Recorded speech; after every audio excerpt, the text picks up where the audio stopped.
All right. Hey, everybody. Welcome to Pep Talks with co-host Steve Lally. Hey, I'm here too.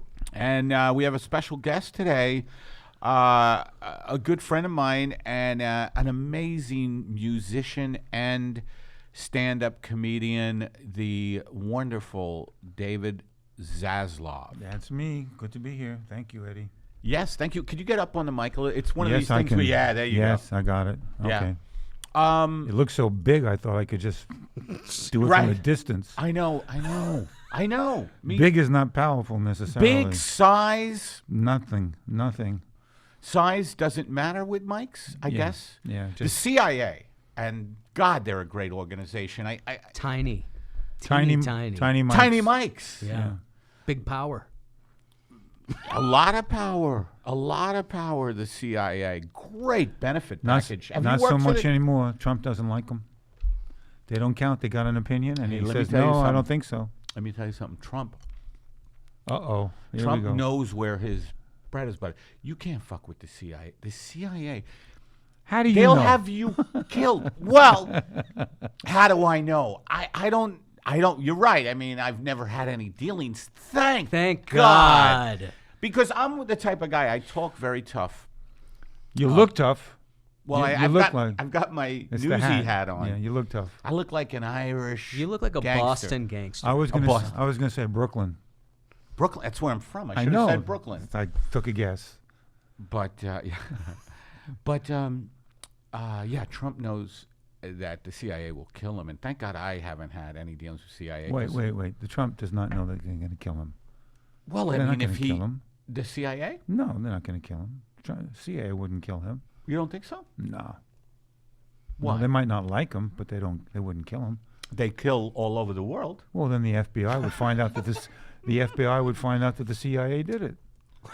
I like how we're starting off from a conspiratorial right at the beginning. No work up to it. Just let's go. I know. Let's You get know in. what? Let's It was his Slow fault. down. let's backtrack a little bit. You know what? I started off too hot and heavy. A lot of and you can't come on to a new guest. Dave's first time on the show. I came on too hot and heavy with, I'm trying to get to first base with David, and I come right into CIA, Taking FBI. big swings. You hit a home run the first night I met you. That's why he swings at the first pitch.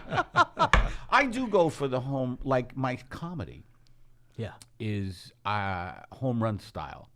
I'm not good with subtlety. Bunts. No bunts. I'm not a good bunter. Yeah. But I'm learning Yeah, to but be. some is subtle but sophisticated and poignant. Mine? Poignant. My stuff? Yeah, I'm not talking about me. I'm talking about you. Yeah. Mine's. I have trouble taking a compliment. When someone gives me a compliment, and you were just giving me one, I sort of close up. I take it back. No, don't take it back. I mean, I'm having difficulty. You have trouble receiving that love. Is that what's happening there? You have trouble. Yeah. Like, is that? Yeah. That's bizarre because he's the best. I know. He's the best. Well, Probably. He's up there. I mean, I know we've done shows together. yeah, I'm sure. Best is a strong Yeah. word. But I just it's tough. It's tough. Being Being the best. being vulnerable, right, Dave? Well, it's best to be vulnerable. I mean, love is the best, and that's vulnerable. So it's important to be vulnerable. Our comics that are not vulnerable, I really don't think there's much happening. Comics that are not vulnerable, right? It's not happening. I agree with that. You Yeah. agree with that? That's Stevie? why the 70s was so great. That's Tell why me. Pryor and Candy and all those guys were so great because they were vulnerable. By the way, let me just acknowledge our audience. Thanks for stopping me. I was going to comment. I just on want to that. acknowledge the audience. Fuck you. We are having a conversation, and I love that I have to interrupt my co-host Steve Lally at Lally Comedy on Twitter, and you fucks are like, "Oh, what about us?" Yes, hello. Okay, so go ahead. 70s comedians. Yeah, I lost it, but you know, You are like Pryor, that. you know, Oh, John Candy, all those personalities that came out of the 70s and 80s, and were vulnerable. There was a sadness and a vulnerability to them. There was another range of human emotion going on. You know what? Nobody talks about Lenny Bruce today. Nobody. Yeah. They hardly. I think he's just finally getting his own show on Sirius satellite radio. I think that's something I've heard. But finally, most young comics that I talk to, Lenny who? They don't know. Yeah. And Are you a Lenny Bruce guy? Kidding me? Yeah. You love him. he invented it. Yeah. He invented it. He invented it. He used to be the act in between strippers. He was the host. And one of the big things back then, was I think one of his opening lines was, "I could take my dick out and piss on you." That was one of the first things. I think he actually used to do that. It's a good line. It was a great opening line. And that's a very vulnerable man. And I think that back then, actually, all of us, one way or another, want to take our dick out and piss on the audience. And if not piss, at least say, "Hey, accept me. Here's my dick. Like me." Right. Let me beat you up. And I'm then going to hit you over the head with my dick. Right, and you'll still love me. Right, you'll still love me. Here's my first dick joke. My dick. Yeah, Lenny Bruce.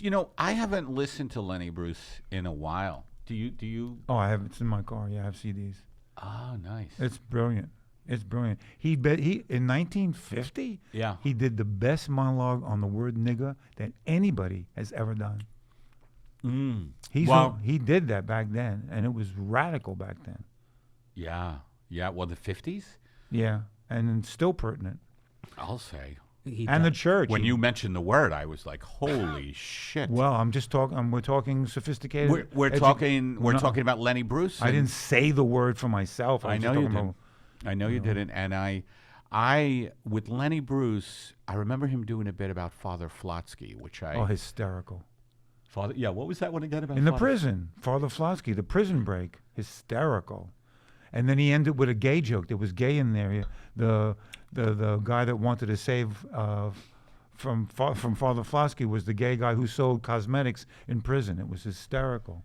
Right, he was the Avon. He wanted the Avon. The Avon. When you're allowed to sell things? What's that called? Solicitation. Whatever.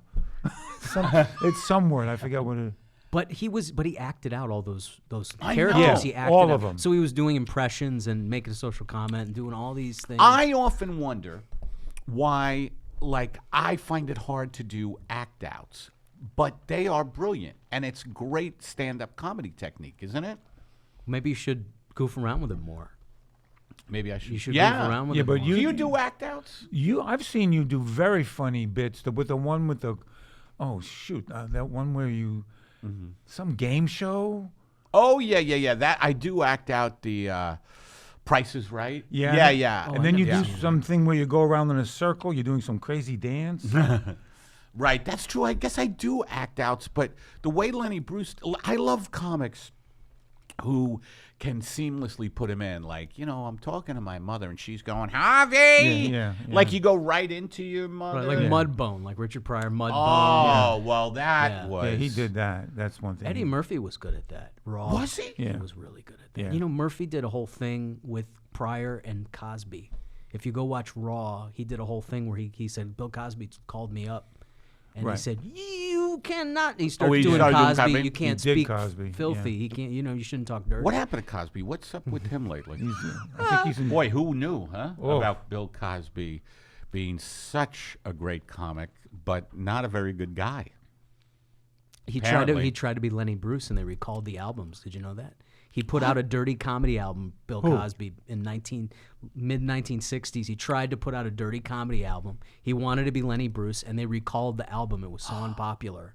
Wow, I didn't know that. Yeah. I would love to get that album. Someone's got it. Yeah, but that one thing he was filmed. I don't remember was a brilliant hour show. Oh, that himself in the chair, Yeah. where he's sitting there and talking about skiing and stuff. I love skiing. Black skiers back then, you couldn't find a black skier, even with the white snow. You could not find. It was unbelievable how good he was at that. With the boots, he was talking about the ski boots. Hysterical. Yeah, well, Cosby in his prime, right? He was. I mean, I used to listen to him as a kid. By the way, we are saying that Bill Cosby was a great comedian. Is that a popular stance to take? today. You can't take that away from him. You can't take that away from him. You know, he's got that. You can't take that away from him. We like to sing on the podcast. Oh shit! You know what I just realized? Should have brought my tuba. What I realized is that I haven't checked the messages this week. Oh. And I'm having problems with my Google voicemail on my phone. I got a new phone. Not to brag, I got the new iPhone XR, and it's changed the way I think about the world. It's upgraded your life? Is that what you're saying? It's upgraded. No, it hasn't. It hasn't. It's just giving anything. you problems. No, this one's good. It has more storage. The battery doesn't run down. The last fucking iPhone I had, the battery would run down constantly. Deliberately. Oh, right. We were talking about that. Run The down update deliberately. shit. Yeah. Let's listen to our first message that we got. Dave, you listen in. And if you want to leave a message for the show, please do at 424-262-0904. That's 424-262-0904. And we've already covered that the CIA has tiny mics, that Bill Cosby was a great comedian in his prime. That vulnerability is a key to being successful. Well, not necessarily. If you define success by money and fame, nah. I don't do that. Oh, I think you're in the minority, you know. Well, Jewish, yeah. But white, thank God. No, we're not white. Well, nobody knows that until you tell them. 424-262-0904. Here's the first. What? It's off the iPad. Yeah. Can I plug it in or? Yeah, you should be able to jack in that. Oh, I see your. Where is the thingy? To your right, the little black cable. Expired headphones. Oh, here, this thing? Yeah, that one. No. No. Oh, does the iPad? Oh, it does have that fucking. It does have a regular jack. Oh, that's what we should use. Wait a minute. It's got to. No, it doesn't. Oh, yes, it does. Oh, motherfucker! We could have been doing this the whole time. Ready? Here we go. First ad. First phone call. Happy Thanksgiving, Eddie. That's it. Well, thank you for that call. You're late. Let's hold it. Why didn't that play through the thing? Maybe the volume's not This up. happens all the time. Hold on. Happy Thanksgiving, Eddie. No, it's not playing. Oh, hold it. Did I get it in? Yeah, I got it in. Oh, here we go. there you go. Now I think I got it. Hold on. Happy Thanksgiving, Eddie. Nope. This is All right. like that scene in Star Wars where the Millennium Falcon, they think they're going to go into I just want to hyperdrive. talk to the people watching on YouTube. If you've just discovered this podcast and you see me doing this, you're probably thinking, God, I'm going elsewhere for my entertainment. I want to go to a podcast where they talk very deeply about stories on trains. Do you have any stories on trains? How about stories? Let's talk about stories. By the way, I just want to thank that person. If you didn't hear it, let me put it up to the mic. Listen to this message I got, that we got. Happy Thanksgiving, Eddie. Those are the kind of messages we get on this show. Short. And sweet. Yeah, this is Michael calling to see if you need anything from Barcelona. No. So that's all we got this week was Happy Thanksgiving, Eddie. You know what? Better than nothing. It is It's better than great. nothing. It's great. I just want to say this, that I love Agatha Christie televised specials like Poirot. Do you watch any of that shit? Nope, never heard of it. I heard the name Agatha Christie, but I didn't read the book. Well, she wrote all these, like, I would call them civilized murder mysteries, and the most famous one being Murder on the Orient Express. She wrote that? Yeah. Oh, Connery was in the movie. Sean Connery? Yeah, I think he was Sean Connery and a bunch of other actors, famous actors. Ernest Borgnine. Oh, no, you're thinking of Poseidon Adventure with Ernest Borgnine. Borgnine was running around that ship, overweight guy. The hooker. He had the hooker, remember? He married the right. hooker. Yeah, just remember it wasn't real. It was just a movie. He's not running around his ship. He's running around a set. Right. You just But take all of the poetry Right, out of that for me. I Dave. want to, but I want to believe in the movie. Imagine you go to movies with Dave, and Forget it. he's like, "It's a set. They're on a fucking set." He really didn't say that. Somebody else wrote it. He memorized it. Right. You're the movie critic. My critique of this movie is that it's all done on a set. No, It's a set piece. but documentaries. You like documentaries? I love too. biographies, and documentaries. I like that a lot. Yeah. Favorite documentary, David? What's the trumpet player's? Chet Baker. Don't look. Oh, Chet Baker. Don't. What is that? Is that? Don't look back. I think. It was No, called. that's Bob Dylan. I know, but that I think that was Chet Baker. Oh, Chet Baker. the trumpet player. You know who I thought? I know Chet Baker, heroin addict. Unfortunately, Most of them. Really? Most of the jazz musicians. yeah. You know how he died? How did he die? He was in Sweden or some of those countries up there, and Mhm. he got locked out for not paying his rent. He got locked out of his room, In Sweden. In winter. and I don't know if it was winter or not, but he wanted to get back in his room and get his dope, and he climbed up a drain pipe, and I think on the way down or on the way up, the drain pipe disconnected from the building, and he died. Wow. Now that's a lesson to all the jazz musicians out there. Do not, if you've been locked out of your I'm a room drain. and you're a heroin addict, Don't go near the drain pipe. don't go near the drain pipes. Is it that hard? Is it that hard? That's my New York accent. Chet Baker died Yeah. to teach that lesson to all aspiring jazz musicians. I- Chet Baker paid his life. I did 4 gigs with him. You did? Yeah, he came back to the States. He was in Europe for like 16 years. Then he came back. He did his first shows at a club called At My Place in Santa Monica years ago. Holy shit. Yeah, and he did the gig. He played with no teeth. No teeth? The backup band was some guy. That was the first time he fell off the drain pipe. The backup band was some guys from the Tonight Show. I think it was Jack Sheldon. Was it the guy that ran that band? Oh, I forget who No, the that's fucking... that's trumpet player. Jack Sheldon is the trumpet player. But Doc the Severinsen. Doc Severinsen was from his band, Yeah. and Chet shows up and plays unbelievably beautifully, just magnificent. And he did 2 shows on Friday, 2 shows on Saturday. I opened and did the middle and did comedy. Got to meet him, got to know him. Wow. I got paid $100 for both nights, and he made like $6 or $8 grand.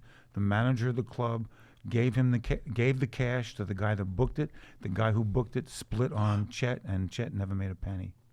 He split on Chet Baker? Yeah, some creep. Some creep who was a trumpet player who was, I think, jealous of Chet. And then I went over to Chet and said, God, I'm so sorry, what happened? And he said to me, story of my life. Ooh. And by the way, aren't you glad you stuck with us? I was trying to get a message to play, and it looked very unprofessional. And then not fucking 5 minutes later, we're giving you inside information you don't deserve, about Chet Baker, one of the greatest, is he trumpet player? Trumpet player, vocalist. Really? Vocalist. Incredible trumpet player. Blue, oh, I remember this song, and it would go like, it would, almost blue. He would do that kind of thing, right? He How, would. sing a little Baker for us. Oh, look for the silver lining. And that's when the style, a right? cloud appears in the blue. Remember somewhere, sun is shine. I could go on forever here. I love. He didn't do that. Is that, do you scat? That was awesome. I did I was on a gong show. I did the Flight of the Bumblebee, and I got gonged. You were on the Gong Show? I did the gong show. I did the Flight of the Bumblebee, and the lady that gonged me was the actress lady who owned the jazz club in Watts. And I thought for sure I was going to win because she knows jazz, and she's the one that gonged me. Fucking assholes. And I was told before I went on not to stop my act until I was properly gonged. And when I went on, I started my bit, the audience was booing within 2 seconds. And Within 2 seconds. Because that's the type of show it is. And I wanted to loop it back to what we were originally talking about. That being a comedian, if you want to be a great comedian and a great artist, you want to be vulnerable. right? Because vulnerability, pain, the suffering of life, the struggle of life, that's where the comedy really does come from. I just thought you've got to be really strong to be vulnerable. You got to be really strong to be vulnerable. But I wanted to loop it around to today, where it's a cruel fucking world we live in. We have a scumbag president, who sets the tone. You know, he makes fun of handicap. You know Everything. what I mean? It's horrific. It's just horrific. Right. And so what happens, and what, instead of people being vulnerable, what happens to people who are in pain is they attack, and they particularly attack vulnerability. So it really, because I perform, you know, in big clubs here in LA, and, you know, you see guys go up there and they have tremendous confidence. Are they vulnerable? No. Not really. And Trump blames people, and he's a victim. That's a good point about people who blame other people, they're victims. He has no idea how much he hates himself. He could never. Oh, he hates himself. He hates everybody, so he's got to hate himself. Right. But you could never convince him of that because he's got so much money. You know, Yes. and he thinks he's right all the time. As soon as someone's there, I'm right all the time, then you know you're wrong. It's funny because conservatives, they are always pointing at you going, you know, take accountability for yourself. And great. meanwhile, Great the guy point. who's their hero thinks the Great stock point. market's rigged against him. Right. Everything's rigged against Everything, him. the fake news, the votes, the votes. Everything. Until he wins, then what it it is? isn't rigged. They want people who they don't like and agree with to take accountability for themselves. That's what conservatives are really saying. Right. Here it You is. who I'll I put it a disagree different with, way. It's socialism for the rich, and it's capitalism for for the everybody poor. else. That's what it is. Socialism for the rich. In other words, the rich get all they get bailed out when they completely fuck up with the subprime mortgage crisis. They get bailed out by the U.S. Treasury, and people lose their homes. That's called socialism for the rich, and capitalism for the poor, and that's how the country works. I don't even think the poor can afford capitalism. Absolutely not. Absolutely not. But they're told, get your buy in. No, buy in or just get your shit together, and they're given no fucking chance. But the bedrock on everything that conservatives believe, if you get rid of the guns and the wall and the border and all that, abortion, all these things, the bedrock on which all Republicans and conservatives base their whole political ideology is the fact that if you funnel money up to the people who are important, the people who we look up to and admire, and the banks and the powers and principalities, it'll be like a Garden of Eden. It'll be like a Garden of Eden for the middle class and the poor, and it'll be a trickle down. They say trickle down economics is a golden shower, and that's what they don't understand. It's a dripping old, It does trickle down, but it's a very weak trickle. Maybe a penny. They get a couple of million. Someone gets a penny. Yeah. I don't even There's think no trickle down. They incestuously Reagan started that trickle down shit, and we know it doesn't work. And anyway, it hasn't trickled my way. Yeah. Like we were talking today, it's a fight. Everybody's in a big fight, and this is again back to vulnerability, and I guess that'll be the theme a little bit. It's hard when you have to fight. Like you say, you have to be on the phone 3 hours a day. David is booking himself. He's fucking working. He's working it. The easiest part of doing a gig is doing the gig. Yeah. Getting the gig. Oh, that's it. You got to get the gig. You got to turn into an agent. That's what you got to do. You got to turn into an agent. Yeah. And that's not a bad thing. No, but it's soul sucking, and the feeling of it is miserable. It doesn't feel kosher. It doesn't feel good. Sometimes it works. Sometimes it's it does work and it's easy and somebody really. Sometimes it works. Sometimes it doesn't. Sometimes it's harder than others, and I just try and make it work every time. I go into it thinking this is someone I could help teach them how to do this, or they don't know what they're doing, and I can be helpful. I might not get the gig, but at least I can still help them. Okay, but how do you deal with it when they insult you? Nobody insults me. Not that. I love that. Do they insult you? Yeah, man. Like how? Like a booker, you mean? Yeah, a booker. What will they? I don't talk I to. blocked it out, but Yeah. I can remember it happening. Oh. I blocked out specifically. But I don't want to bring up Yeah, horrible you're, memories. I've seen people, when you bring up horrible memories, they go into this state. Oh, man. And I don't want you to go into a state. I in these moments, I wish I had someone to speak for me. You Yeah. know, what I wish I had someone to speak for me so that they would absorb the insult and not it wouldn't be a personal, But Well, yeah, that's why you get mad. But you don't talk to the bookers? I talk to the bookers. Oh, yeah, okay. I they're thought you were gonna say. entertainment people, and they're looking to book somebody, and they have rules. They have to look at 3 different comics for most conventions, and I just submit my stuff, and I stand on my stuff, and I send them. And if I get it, I get it. If I don't, I don't. You know. And Tell us your story, Dave, because you're an interesting guy. Can I tell people how old you are? Because I think it's amazing. yeah, sure. This motherfucker is 74. How great is that? I mean, And I got a 5-year-old kid. My and he's my, got a my first 5-year-old kid. kid. My Fucking wife Anthony is Quinn. 16. No. no. And your wife is young. How old is your wife? Yeah, I met her. I was 59, and I was doing a comedy show. She was old 22. Okay. She was going to be 23. And so now if I do the math right, 30 some odd years. And it wasn't a match made at the bank, because there was no bank here. You know, it wasn't a money thing. It was, she's a musician, right? she's a great piano player and arranger, plays clarinet, plays percussion, great sense of rhythm, Cuban, which is Spanish for jealous. There's the act. That's my act right there. I threw the act in. Cuban, which is Spanish for jealous. And we got a little Cuban, Hey! we got a little Cuban Jew girl. This great little girl. Oh, yeah, right. You were Yeah. showing me pictures of your kid today. But yeah, so tell us your story a little bit. Tell us the highlights. The highlights: Bronx, all white neighborhood. Irish and Jews fought, and I learned I was Jewish from an Irish kid when I was 5. He called me a Jew bastard. And then he yelled at me for killing Christ, and I didn't know anything about Christ except he was causing me a lot of trouble, whoever he was.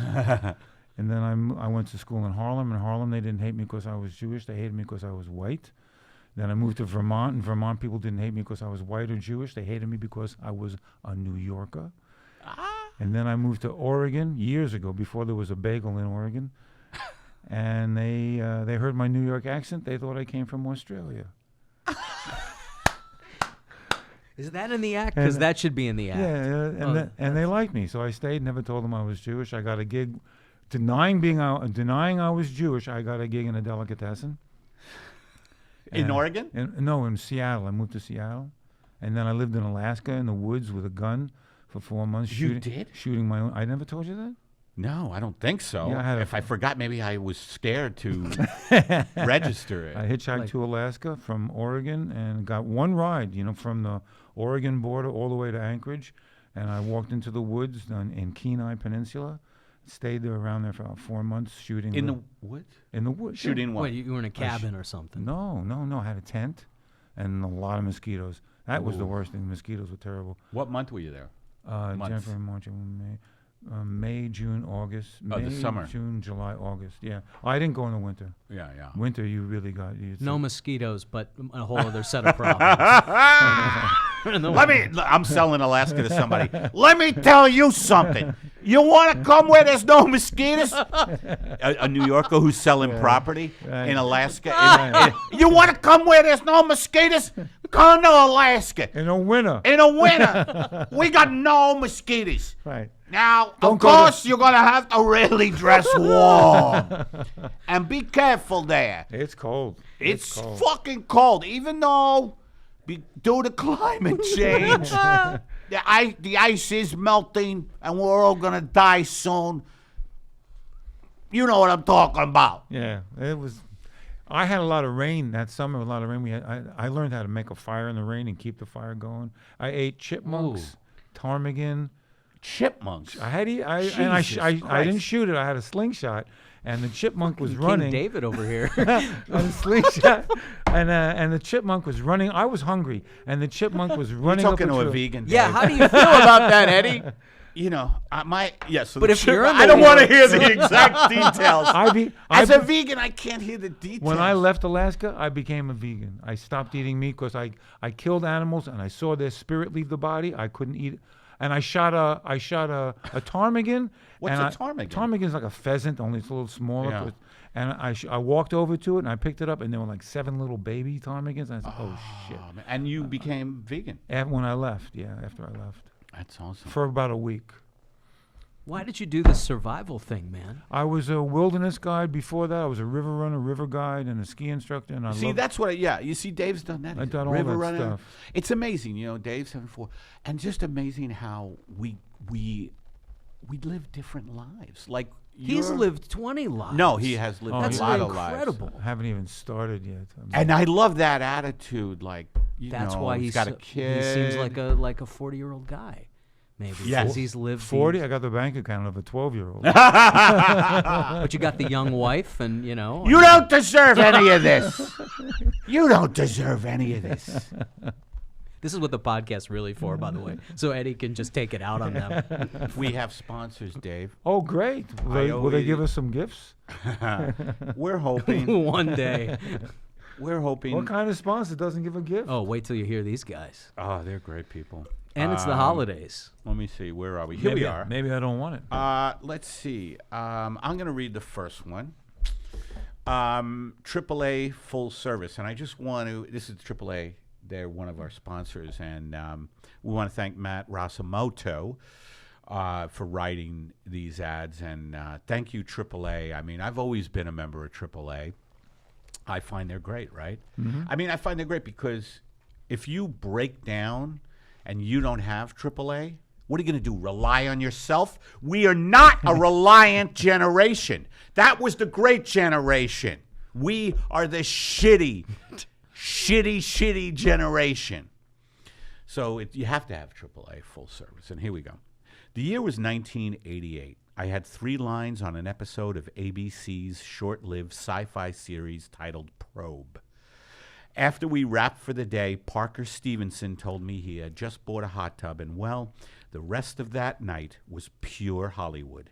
In the morning, I was riding back into town with a drowsy-eyed Ashley Crow and a duffel bag full of loose crab meat and cocaine, what was known as a Stevenson tote bag. We lost a wheel just below the Hollywood sign, the real one, not the shitty Hollywood sign for tourists.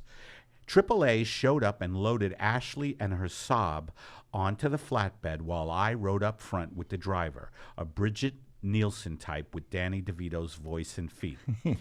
Feel that I became intimately acquainted with a Chevron bathroom while the driver fulfilled the remainder of her duties according to the AAA celebrity membership policy. But now that same level of service is available to the proletariat, and that's you.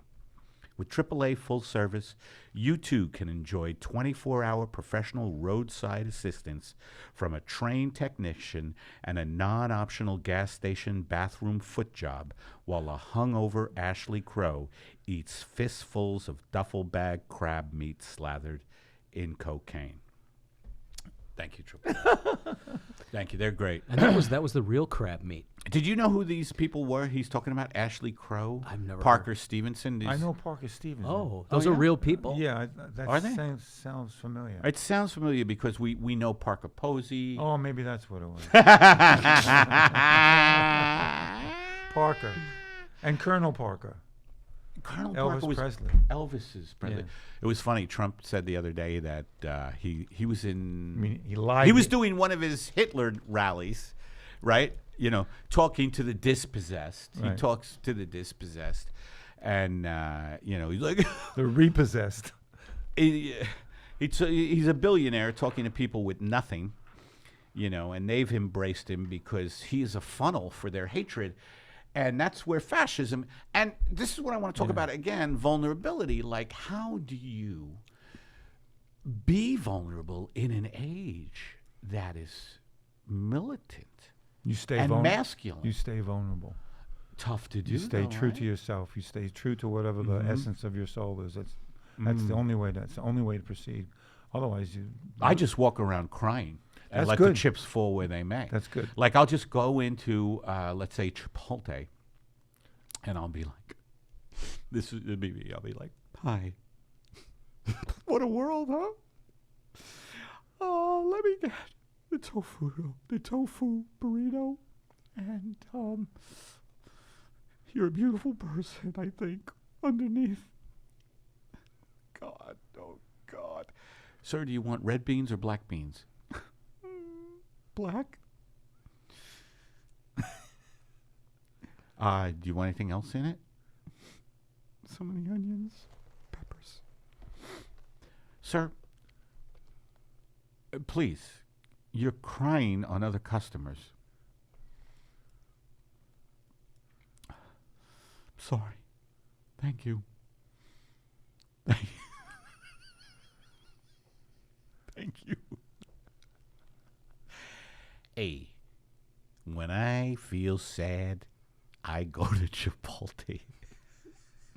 I like how quiet you guys are. They're going to start paying us for those ads. Yeah. No, I was thinking, oh, right.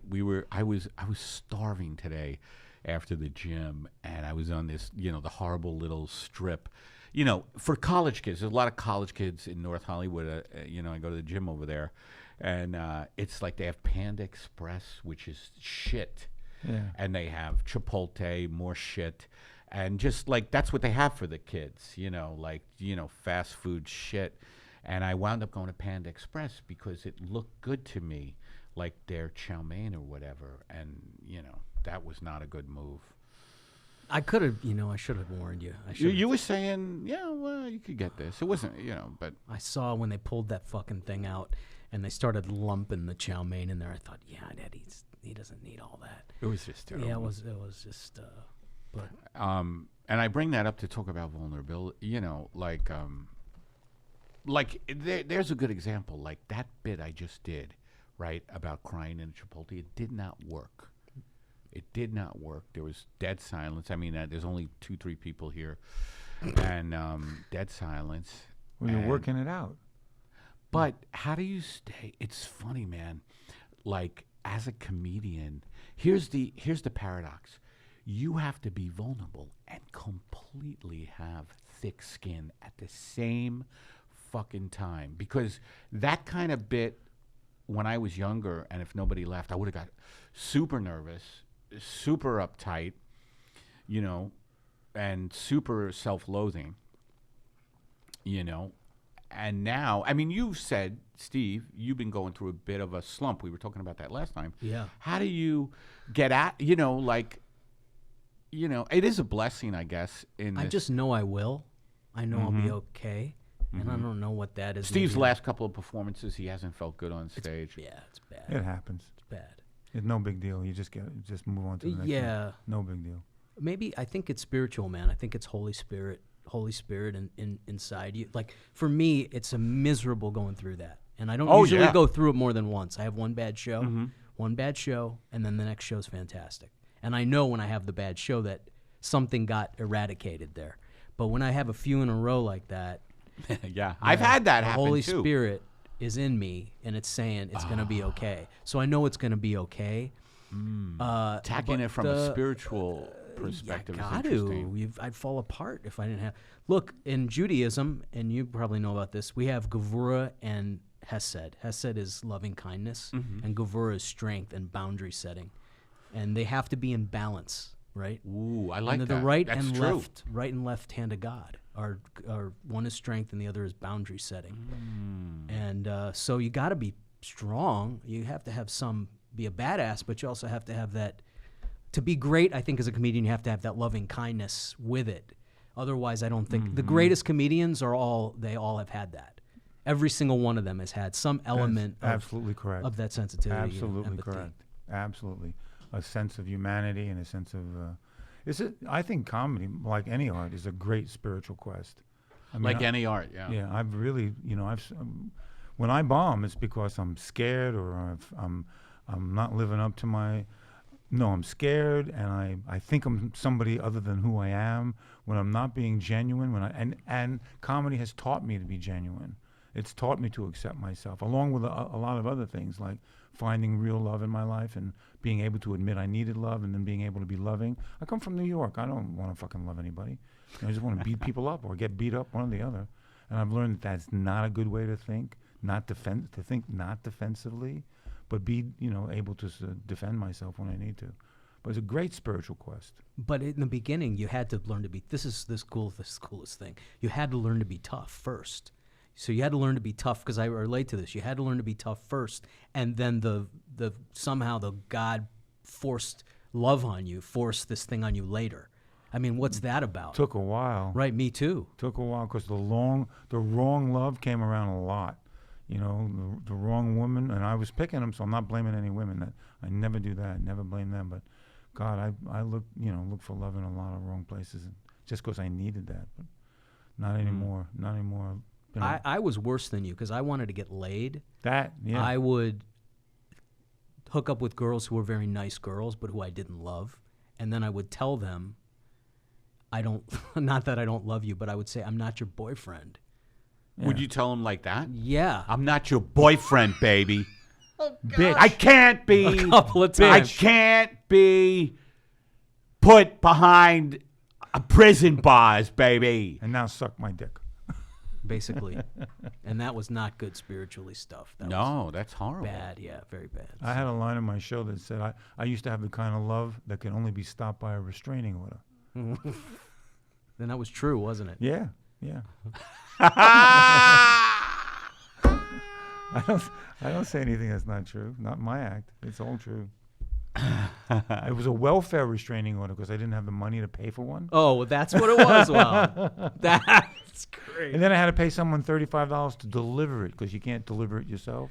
Hold it. You got the restraining order I got against the someone? restraining. Yeah, she came to my house with an axe. Oh, I thought you were being restrained, she but wanted, it was somebody who wanted she to wanted kill to you. see me. I picked her. I was in love with her. Puerto Rican? No, Jewish. Wow. That's tough. Yeah. I'm not equipped to deal with An axe. situations like that. Yeah. Like extreme situations, I'm not good in. You know what I mean? Are you I kidding? crumble immediately. Really? 'Cause Yeah, your if somebody came to my house with an axe. I was hiding in my apartment. She was outside with the axe. I was hiding in my apartment. And she's yelling, David, I know you're in there. Here's Johnny! And then the manager of the building changed my door from a hollow core to a solid core. just in case she came back. Did that give you some peace? None at all. 'Cause she came back. Dave, what we're going to do for you is give you a solid core here. Right. The hollow core ain't going to keep her out. I want a steel door with a gate. I want an iron door. How long before you moved? I didn't. I got I got the restraining order. The police hauled her away. I mean, it was serious. Okay, but when the police hauled her away, you were able to sleep a little better. A little. And we're friends now. Now we, this is. Wow. Now we're Are you really? Well, we Facebook every now and then. yeah, Something. yeah, Hello. yeah. She's happily married, I think. I hope so. Oh, well, that's good. I hope so. Somebody else is getting the axe. You can't make shit like that up where David just goes, and we're friends now. I mean, that's fucking funny. Well, she was a great woman. She just had this flaw. That she likes to murder people who disappoint her. I was the flaw, apparently.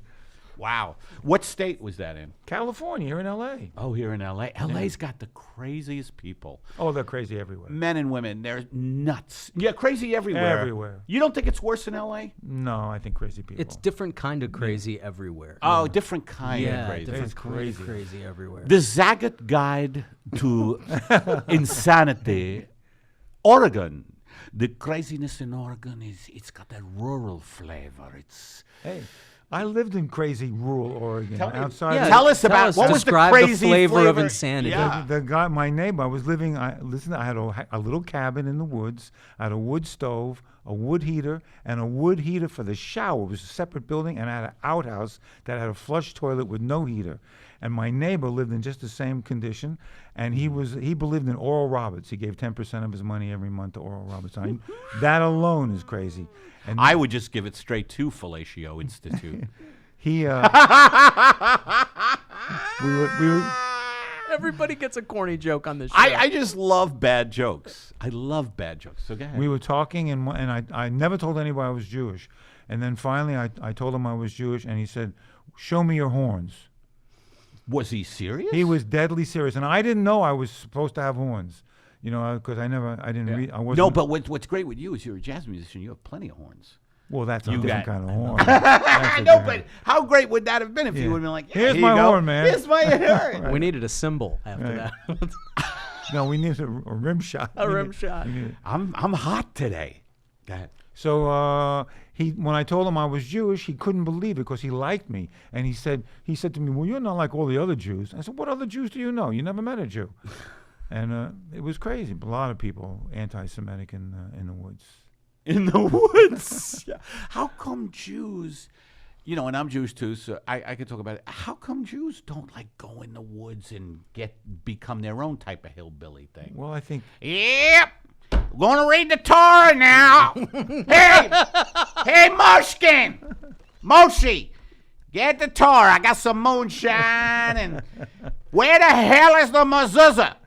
hey, I met a lot of Jews in South Carolina, in Huntsville, South Carolina. Shalom, y'all.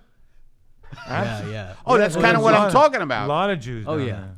All right, Steve, you're going to read the next ad. We have one more ad. So please call us because we had one message that said Happy Thanksgiving, Eddie, and thank you for that message, by the way. Here you go, Steve.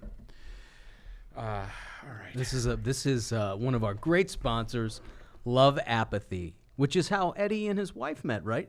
Through Love Apathy, or was it? I'm not, read the. We met, at a comedy show. Who is going to kiss you into the new year? Fun fact, by federal law, your spouse must kiss you on 3 occasions: to seal the marriage, at your open casket, and ringing in a new year. One could argue that being spat on is basically the same as a kiss, but how sad is it if you had no one there to spit on your face during your open casket? If you've lost sleep thinking about that, maybe it's time you tried Love Apathy. Unlike those swipe to fuck dating apps, Love Apathy helps you center your next relationship around what really matters: the ability to spend your life next to a special someone whom you barely feel a need to interact with. Most relationships are based on sexual passion, but those burn out too soon, leaving you feeling empty with a need to move on. Long-lasting relationships work when both people see each other as a benign lump that occasionally can help with the bills. Download Love Apathy and find a romance along the emotional equator of, let's say, how a frog loves a lizard. Thank you, Love Apathy. Whoever wrote that is single. No, he's not. He will be. But that is beautiful. It's a beautiful sentiment that you want to spend your days with another, no matter how you look at them. You know what I mean? My parents are a good meter of that. I can talk about that. Of course you my can. parents who hated each other growing up, just fought terribly. Did they? Yeah, you too? Oh, absolutely. Is it just a Jewish thing? They Maybe hate, it's a 61 Jewish- years they stayed together hated and each other. suffered. Life is But- not easy. but as- And let me just tell this to the audience. Life is a struggle, folks. Life is a fucking struggle. En la lucha is a Spanish phrase meaning in the struggle. En la lucha. Oh, and the Buddhists say it's suffering. And maybe they're Jewish. Who knows? But I don't totally agree with that. I think you got to find the spontaneous joy. You got to find spontaneous, and you know that when you're doing. No, there is joy in life, but I think one of the things that fuck people up constantly, I know it fucks me up, is that I think I should always be happy. No, And that's bullshit. That's not going to work. So go ahead. And so my parents, who fought terribly, miserably, my childhood and adolescence, just like Noriega's Compound. Remember at the end when they'd come in and blast the fucking music in there to get him out? That was my entire childhood and adolescence. My mother installed tile floor so the noise would reverberate back and forth through the fucking house. But you seem so well adjusted to me. You are a comedian, so that is That helps. definitely a red flag. But that helps, though. The comedy helps. yeah, that's I'd be certainly. totally unhinged if it wasn't for that. That violent and transfer of hostility. But anyway, Tell me about it. My That's my parents, whole though, life. You and me, that's why we connect. Yeah. I think so. My parents, though, as they got older, they mellowed out and they really love each other. And they really, I'm not saying they don't fight, but they don't have the energy. They have the energy. Stay with someone until they're don't have tired. the energy Until they're fucking tired. to be angry with them anymore. That was basically your pitch. Look, I'm a relationship expert. My name is Tony Fredericks. You gotta stick it out through the ages when you have a lot of energy and you're going tooth and nail. Our buddy here had someone come after him with an axe. You gotta stick it out, and finally, when you both are like so fucking exhausted, then fucking have a nice life. That last year you have left. That last year. Yeah, I mean, some of it is exhaustion, but some of it is like genuine, camaraderie and they love each other. My mom really takes care of my dad really well. It's habit. It's habit, but it's like after all of that hostility is gone and the exhaustion sets in, there's like a genuine like serenity. I think my parents really love each other. My parents are there for each other. I don't think they actually knew how to leave. My mom tried to leave my dad early on, just didn't know.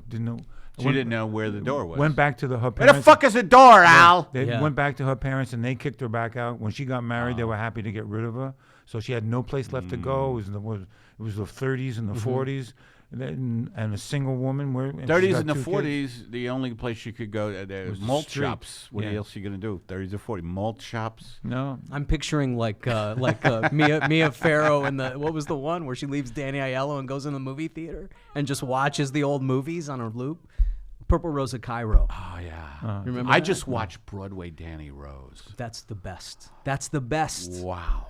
That was good. That's the best, man. About Hollywood not Hollywood, about show business. And love. It's about love, too. Barney Dunn. Yeah, Barney Dunn. Hope I'll you pay get a all your chance to watch hospital bills. Broadway. I'll pay all your hospital bills. Barney. Danny. Barney, I thought you were on a cruise. No, that fell through. I didn't see it. You didn't see it? Oh, you got to see Broadway Danny Rose. All right, now I'll watch it. Oh, yeah. Yeah, I'll watch it now. Talk about vulnerability. That may be Woody Allen's best, heart movie. Yeah. That's his best comedy. That's his best comedy. It's so funny. It's so funny, dude. Luke Canova. I taught him that. With the mic. He throws the mic from hand to hand. That was me. I did that in my nightclub act. Darling, may I say this? You're a moron. Now, I say that with all due respect. Aaron, what minute are we in? 5-2? All right, let's read. I'm going to read the last ad. The shows go by really well when we have a guest. David, so you've been David, a great guest. We've only scratched the surface of you. We have. Ski instructor, river guide sounds Native American, not Jewish. No, rubber rat. Come on, Mosby. You're going to go down the river here. That was a great gig. Great gig. River guide? Great gig. Oregon River, the Rogue River was my favorite. And this is I ran rivers before you needed a permit. Now you need permits to build a fire. Right, you need a toilet permit. But you would run river guide tours? Yeah, I would guide people down the river, or I would row. Make a left! Oh fuck! No! You just went over the cliff. Holy shit! More food for me. No, you have to pay up front. Yes, right. You have to pay up. Well, strong tide. When strong tide, you have to pay for. Okay, so. Here's our last thing. I want you to rate us on iTunes, okay? Instead of asking you to rate and review us on whatever media you are listening to this glorious podcast, I thought time be better served if we read some of our 5-star, if I read some of our 5-star reviews. Thank you, Eddie, by The Goon Show. Short shows or interview shows, they are all good. Keep up the good work. Alan Margaret moved in by Rich D. I listen to Eddie to drown out the voices in my head. Now I just hear the voices of Alan Margaret. Eddie is pure comedic genius from the time he eats his vegan McMuffin in the morning and takes his gluten-free Prozac at night. Here's another one. A Living Legend by Steno Star. Eddie Pepitone is one of the best unsung comedians around. The show consists not only of comedy, but also of political commentary, and it gives some quite ingenious comedic insight on an array of socio-cultural topics. It's not be more like these schlubs and write. Okay. Sorry. It's not your average boring knock-knock show and always leaves me entertained. Be more like these schlubs and write a review. Maybe use WriterDuet to knock out your reviews so you don't fuck up your words so much. Hey, I'm not telling you how to live, but maybe if you wrote a 5-star review now and again, that girl in accounting wouldn't think you were such a coward. WriterDuet. The link is in the description. Those were real reviews, I think, which make me feel good. Anything, Dave, you want to promote or parting shots? Are you on Twitter, on Facebook? I'm on Facebook, yeah. You're on not Twitter? No, I don't. I tweeted a couple of times. Oh, I love to tweet. Yeah. Can I read you? I tweeted once today, and you guys tell me what you think of this tweet. Ready? I tweeted once today. Here we go. Okay, hold on. Here's the tweet. To-do list. 1. Create the illusion that I am doing well. 2. Pray that my hives can be monetized. 3. Strain rigatoni into the bomb shelter. 4. Restore photographs of insects for Father Flotsky. 5. No, did you really write that? 5. Take melon balls to forensic lab. 6. Look into Mars as a plan B. Father Flotsky. We Flotsky referenced Lenny Lenny, Bruce's 9 retweets. Hold it. Let me see if I got more than 9. Yeah, read us the stats. 9 retweets, 71 likes. Wow, Eddie, that's a pretty good one. Nah, that's not that good. But I get it. But that was a much longer to-do list than you usually have. That was 6. That was a longer one. That was you got a lot to do. Yeah. I once tweeted, I'm learning to not take my negative thinking personally. I once tweeted. That's a funny kind of bit. Like, I once tweeted the best fucking tweet on chili that you're ever gonna hear. What was it, Dad? I forgot, son. I never save my tweets. Once they're out, they're out. Well, how do you know it was the best? Because of the retweets. You kids don't know how to tweet. Imagine that, like the generation after us, it'll be fathers who are like, you kids don't know how to tweet. You got to tweet with your balls, with your heart. You're just tweeting about, you're snarky, you're sarcastic. You got to tweet with your nuts. These tweets have no soul. That's going to happen.